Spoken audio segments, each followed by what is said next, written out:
E aí pessoal, tudo bom com vocês? Então a gente vai continuar o assunto de funções contínuas, tá? E aí a gente vai provar hoje um resultado bastante interessante e que tem algumas consequências também importantes, tá bom? Então vamos nessa!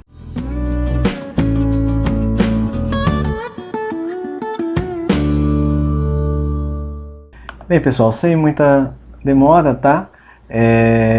A gente vai demonstrar esse teorema, que a gente já provou um teorema parecido para limites, tá?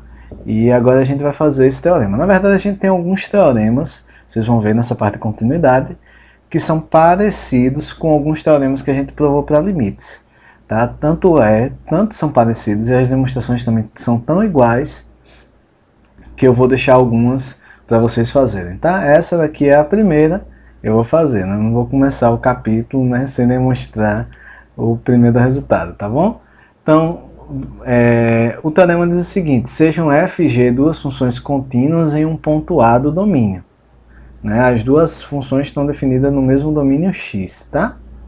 Então, se f de A é menor que g de A, então existe um delta tal que essa desigualdade permanece do mesmo jeito. F de x é menor do que g de x para todo x no domínio, interseção com intervalo A menos delta, A mais delta, tá bom? Lembrem que existe um teorema similar a esse com limites, tá? Eu teria um limite menor que o outro limite e acontece algo do tipo, beleza? Mas lembre ainda que na nossa definição de limite de função contínua, na definição de função contínua, a gente não necessariamente tem um ponto de acumulação e não necessariamente a gente define limites. Mas ainda assim o resultado é verdadeiro, tá bom? Não sei se eu enrolei muito, mas vamos lá. A ideia da demonstração é parecida, inclusive, é muito igual à ideia da demonstração do teorema lá de limites, tá? Qual é a ideia? Veja. Você tem uma função f, vamos botar aqui f de A, estou supondo ela menor. E você tem uma função g, e vamos botar aqui g de A, beleza? E aqui está o A. Ok. Deixa eu ajeitar esse f de A que ficou muito feio. Então você tem um f de A aqui embaixo e um g de A lá em cima. A ideia da demonstração vai ser o seguinte, olha, eu vou tomar aqui K, o ponto médio, beleza? Eu vou pegar o ponto médio entre esses dois números, que é f de A mais g de A sobre 2. Eu me lembrei agora que eu acho que até quando eu fui demonstrar esse teorema, lá no vídeo de limites, né, quando eu fui demonstrar o teorema que é equivalente a esse de limites, eu esqueci como é que tirava a média de dois números. Tá? Agora eu me lembro. Então eu vou tomar K, o ponto médio, e eu vou considerar epsilon, né, essa distanciazinha, que também é igual a essa, tá? Então eu vou considerar epsilon igual a essa distância, né? Nesse caso, quem é epsilon? Epsilon é g de A menos esse K, e também é igual a K menos f de A, beleza? Que por sua vez, né, tanto um quanto o outro é igual a g de A menos f de A dividido por 2.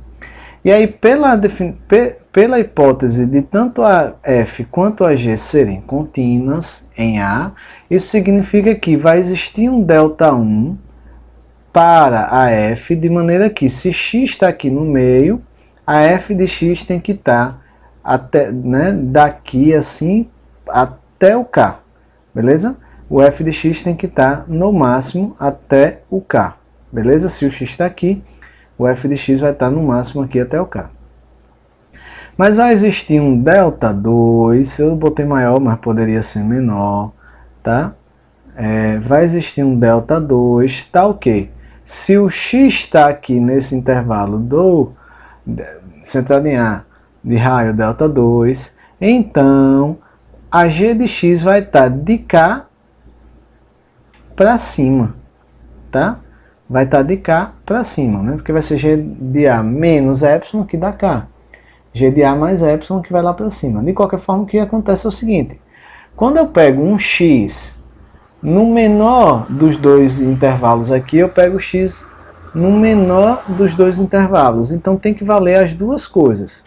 A f de x vai estar aqui no máximo até k, e a g de x vai estar de cá para cima, tá? na verdade, de K para cima não, porque eles não podem ser igual a K. A f de x vai ser menor do que K e a g de x vai ser maior do que K. E aí eu vou poder concluir que a f de x é menor do que a g de x. Tá? Toda essa relação, né? Vamos lá para a demonstração agora. Então, o que eu chamei lá de K, na verdade eu vou chamar aqui de M. Seja M o ponto médio entre f de A e g de A, né? Que é f de A mais g de A dividido por 2. Tá? E seja M justamente a distância do ponto médio para f, que é igual à distância de g de A para f de A, né? Que é igual à distância de g de A para o ponto médio, que é igual, né, a distância de g de A para f de A dividido por 2, beleza? Então, epsilon é esse númerozinho, tá? Epsilon é positivo porque eu estou considerando que g de A é maior do que f de A. Então, f é positivo. E também é fácil de ver que f de A mais epsilon é igual a m e g de A menos epsilon é igual a m também, né? Olha para aqui, epsilon é igual a m menos f de A. Então passa o f de A para cá somando, né? Porque ficou ruim assim, né? Epsilon é igual a m menos f de A. Passa o f de A somando, vai ficar f de A mais epsilon igual a m. Da mesma forma, epsilon é igual a g de A menos m. Epsilon é igual a g de A menos m. Tá? Passa o m para lá, o epsilon para cá, vai ficar m igual a g de A menos epsilon. Beleza? Mas é a ideia que a gente tinha visto antes, né? Aqui é um m, né? Então, g de A menos epsilon dá m, f de A mais epsilon dá m. Tá certo? Deveria ter feito só isso, estava bom, né? Ok. Então, e aí vamos nessa. Pela continuidade tanto de f quanto a g em A, existe um delta. Eu já botei um delta só, pessoal. Eu já estou considerando que vocês estão maduros o suficientes para saber que existiria um delta 1 para f, existiria um delta 2 para g, aí depois eu pego o menor dos dois deltas, que vai funcionar, né, naquelas hipóteses para as duas, né? E aí aqui eu já estou pegando já esse menor dos dois deltas, beleza? Então existe um delta positivo, tal que, se x está no domínio e o módulo de x menos a é menor do que delta, isso deve implicar que a f de x está entre f de A menos epsilon e f de A mais epsilon. E a g de x está entre g de A menos epsilon e g de A mais epsilon. Beleza? Pela continuidade da f e da g no ponto A. Beleza? Da f e da g no ponto A. E aí, veja, eu deixei aqui em azul. Olha o que acontece. f de x é menor do que m. F de x é menor do que m. E m é menor do que g de x. Quer que eu concluo? Que se x está no domínio e o módulo de x menos a é menor do que delta, então o f de x é menor que o m, que é menor do que g. Isto é, f de x é menor do que g de x, que é do que eu queria demonstrar. Tá certo? É do que eu queria demonstrar. E aí o primeiro corolário, pessoal, e é bem imediato, é o seguinte: se f é uma função contínua no ponto A e f de A não é zero, então existe um delta positivo, tal que f de x tem o mesmo sinal que f de A para todo x no domínio que esteja nesse intervalo, A menos delta, A mais delta, tá? Que seria a permanência do sinal. Você pega uma função contínua em A, se f de A é positivo, pertinho do A, nem que seja um delta bem pequenininho, pertinho do A f de x ali pertinho de A continua toda positiva. Se a f de A é negativa, então pertinho do A f de x vai ser toda negativa. Beleza? Se a f de A for zero, aí lascou, né? Não tem como. Por que esse é um corolário imediato do resultado anterior?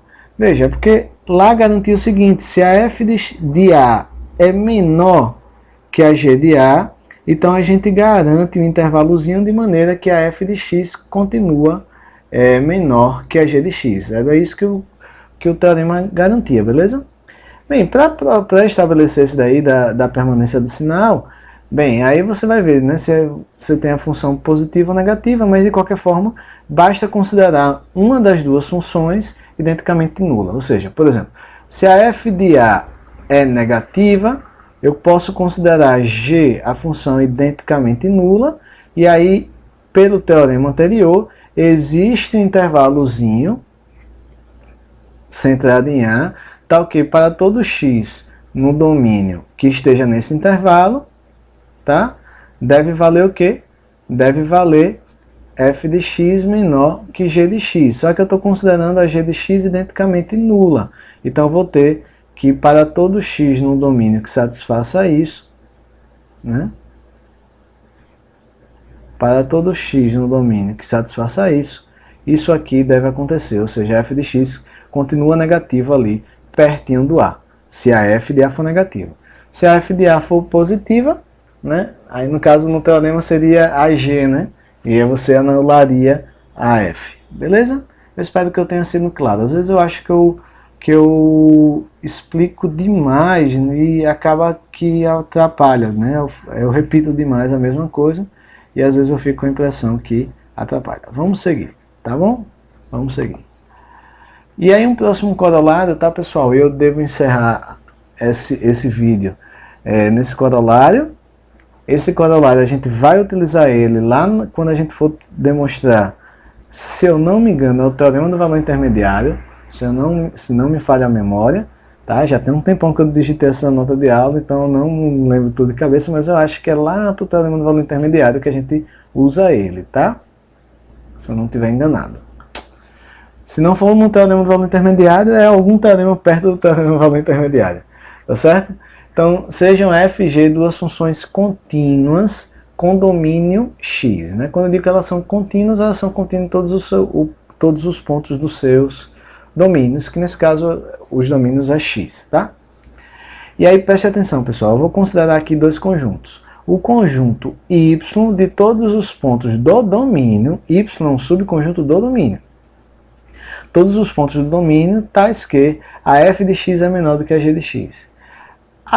O conjunto z é o conjunto formado por todos os pontos do domínio, tais que a f de x é menor ou igual a g de x, beleza? Aqui é só menor, aqui é menor ou igual, tá? Bem, então, existem um conjunto aberto A e um conjunto fechado F, tais que y, né, que é o que tem só o menor, é igual ao domínio interseção com aberto, e z é igual ao domínio interseção com fechado. Em particular, se o domínio for aberto, então eu teria aqui a interseção de dois abertos e eu concluo que o y é aberto. Se o x for fechado, aí eu teria a interseção de dois fechados aqui e eu poderia concluir facilmente que então z é fechado. Aqui é z, tá? É até bom que eu mudo lá, que é na nota de aula, né? Aqui é z, tá? Beleza. Deu para entender? Bem, basicamente esse subconjunto aqui do domínio é a interseção do domínio com o conjunto aberto, e esse daqui que tem o menor ou igual é a interseção do domínio com o conjunto fechado, beleza? Ok.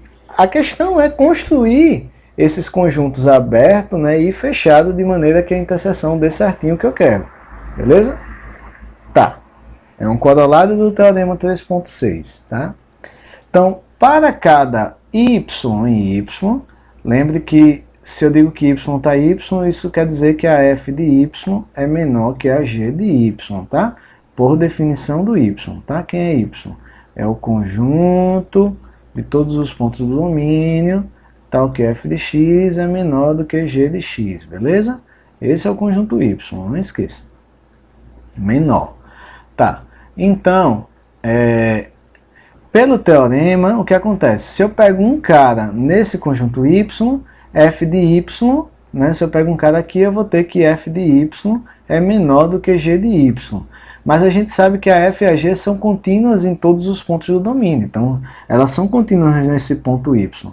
Então, deve existir um ΔY positivo, tal que pertinho do y, né, ou seja, no intervalo centrado em y de raio ΔY, interseção com x, né, o domínio, pertinho de y, essa desigualdade deve permanecer como está. Então, f de x é menor que g de x para todo x no domínio, aqui suficientemente próximo de y. Beleza? Isso é o que garante o teorema. Ok. E aí, preste atenção. Isso aqui implica que... Desculpa. Olha o que acontece. todo mundo, se o x está nesse conjunto, presta atenção, se o x está nesse conjunto, que é eu estou fazendo interseção com domínio, né? Um subconjunto de domínio isso aqui. Se o x está nesse conjunto, então vale dessa desigualdade.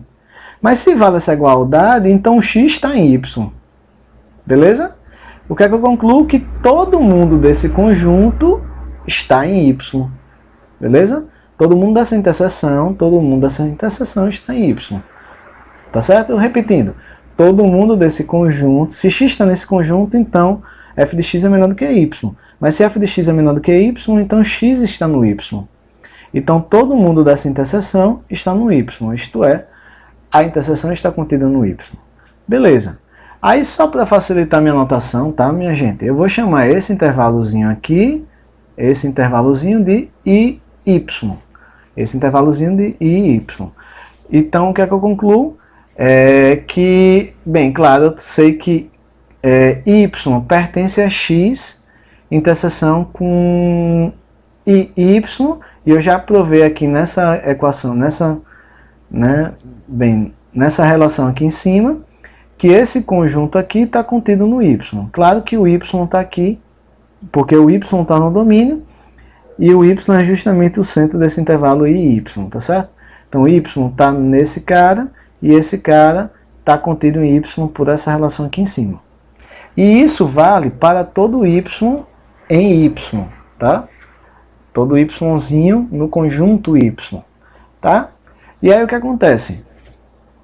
Eu vou passar uma união, olha para cá, deixa eu apagar ali, tá? Olha para cá, eu vou passar uma união aqui, ó. Então a união de todos os y vai estar contido na união com o yzinho aqui variando, e aí, claro, está todo mundo contido no y, essa continência vai continuar acontecendo. Olha, o que eu estou dizendo é o seguinte, ó, y pertence a esse cara que está contido em y, o elementozinho, né? Se eu faço a união de todos os y pertencentes a y, essa união estará contida na união de todos os y pertencentes a y dessas interseções aqui. Beleza? Espero que esteja beleza. Cada um desses conjuntos está em y, então a união também está em y. Beleza? Tranquilo? Tranquilo, né? Bem, é fácil. Veja, esse y está nesse. Então essa união certamente está contida nessa união, porque cada yzinho está num carinha desse. Então essa união certamente está nessa união. E todos esses conjuntos estão em y, então essa união continua em y, tá? Mas o pulo do gato está aqui agora. Isso aqui é igual a x interseção com a união de todos esses caras, tá? Tem certeza, Clécio? Tenho certeza absoluta. Por quê? Olha para cá. Para pertencer a essa união aqui significa o quê? Dizer que pertence a um elemento pertence a essa união significa dizer que ela está em x, que está em alguma dessas interseções. O vídeo vai parar daqui a pouquinho e eu vou continuar falando sem vídeo mesmo, tá? A câmera aqui para com 20 minutos, tá? Já vai dar 20 minutos de vídeo. Aqui é bom que é o tempo para eu parar o vídeo, mas eu vou continuar assim mesmo, para terminar essa demonstração. Então, como é que eu provo essa igualdade aqui? Eu não quero provar aqui, eu só quero lhe mostrar porque que realmente isso aqui vale. Se um elemento está nessa união, significa que ele está em algum desses caras, isto é, ele está em x e está em algum iy. Um elemento está nessa união significa que ele está em x e está em algum iy. Mas dizer que um elemento está nessa interseção significa o quê? Que ele está em x e está nessa união. Mas estar nessa união significa que ele está em algum iy. Resumindo, estar aqui significa que ele está em x e está em algum iy. Mesma coisa aqui. Dizer que está nessa união significa que ele está em x e em algum iy.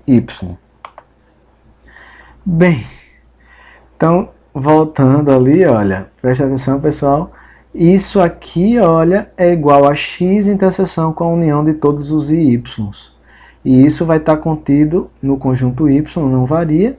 E claro, olha, eu estou fazendo a união de todos, a união dos conjuntos unitários forma com todos os elementos de y. Claro que isso aqui dá o próprio y. Então o que é que eu vou ter? Que y está contido nesse conjunto e esse conjunto está contido em y. O que é que eu concluo, né? Olha, y está contido naquele conjunto e esse conjunto está contido em y, e eu posso concluir que esse conjunto é igual a y. O que é que eu provei? Que y é igual à interseção de x, que é o domínio, com a união desses intervalos abertos. Mas a união qualquer de abertos é aberto pelo teorema 1.7. Então, se eu chamo essa união aqui, se eu chamo essa união aqui de A, essa união é um aberto, e aí eu consigo provar que o y é a interseção de x com um aberto A. Beleza? Essa demonstração é um pouco confusa mesmo, tá, pessoal? Mesmo no presencial, quando eu vou explicar para a galera, o pessoal às vezes fica na dúvida. Para provar a parte do z, lembrando aqui quem é o z, tá? Z é formado por todos os pontos do domínio, tais que f de x é menor ou igual a g de x, tá? Eu vou usar o que eu já provei para a parte do y, tá? Tá. Então, vamos lá. Ok, eu quero provar que esse z é a interseção do domínio, eu quero provar que z é a interseção do domínio com fechado. Aí veja o que vai acontecer. Eu vou considerar o conjunto y tio, tá? Eu vou considerar o conjunto y tio de todos os pontos do domínio, tais que a g é menor do que a f de x. Tá? Pelo que eu acabei de mostrar, eu provei com f menor do que g, mas claro, são duas letras só. Pelo que eu acabei de provar, esse conjunto y tio tem que ser a interseção de x com algum aberto B. Esse conjunto é a interseção de x com algum aberto B. Beleza? Não é difícil perceber que o conjunto Z é formado por x menos esse conjunto y tio. Não é não? Porque quem é? Quem é Z? É os caras do domínio, tal que f de x é menor ou igual a g de x. Tá? Beleza? Quem é o complementar desse y tio? Bem, para estar no y tio, a g de x tem que estar menor do que a f de x. Quem é o complementar dela dentro do domínio? Dentro do domínio, quem é o complementar desse conjunto? Não está aqui, estando no domínio, significa justamente que a f de x é menor ou igual que g de x. Então, estar no domínio e não estar no y, significa que está em z. Isto é, z é o domínio menos esse y tio. Beleza? Z é o domínio menos esse y tio. Então, z é igual a x menos esse y tio. Mas esse y tio aqui, esse conjunto aqui, é igual à interseção de x com o aberto B. Então, isso aqui, z é igual a x menos a interseção de x com B. Beleza? Mas isso dá exatamente x interseção com o complementar de B. Tá bom? O vídeo já está ficando longo, eu não vou explicar aqui o porquê dessa igualdade, é teoria de conjuntos básica. Se você tiver alguma dúvida, você pergunta. Mas dá uma pensadinha aí, não é difícil perceber, tá bom? Não é difícil perceber, ok? Só que aí o que acontece, pessoal? B é aberto, então o complementar de B é fechado pelo teorema 1.25. Então o que foi que eu provei? Sendo f o complementar de B, eu consigo provar, eu provei então que z é igual à interseção de x com esse f aqui, né? Eu chamei esse cara de f, com esse f aqui, que é fechado. Então, a gente prova assim o teorema, tá, pessoal? A gente vai usar esse corolário, tá? Numa demonstração ali por perto do teorema do valor intermediário, não lembro se é exatamente o teorema do valor intermediário. Na próxima aula a gente ainda não entra nessa parte de funções contínuas em intervalos, né, que é quando a gente prova o teorema do valor intermediário. A gente ainda vai ver alguns resultados que, como eu já falei, são parecidos até com alguns resultados que a gente provou para limites, né? Alguns deles, tá? Outros não. E aí eu vou omitir para tentar ser mais rápido a demonstração de alguns desses resultados, tá bom, pessoal? Então até a próxima aula.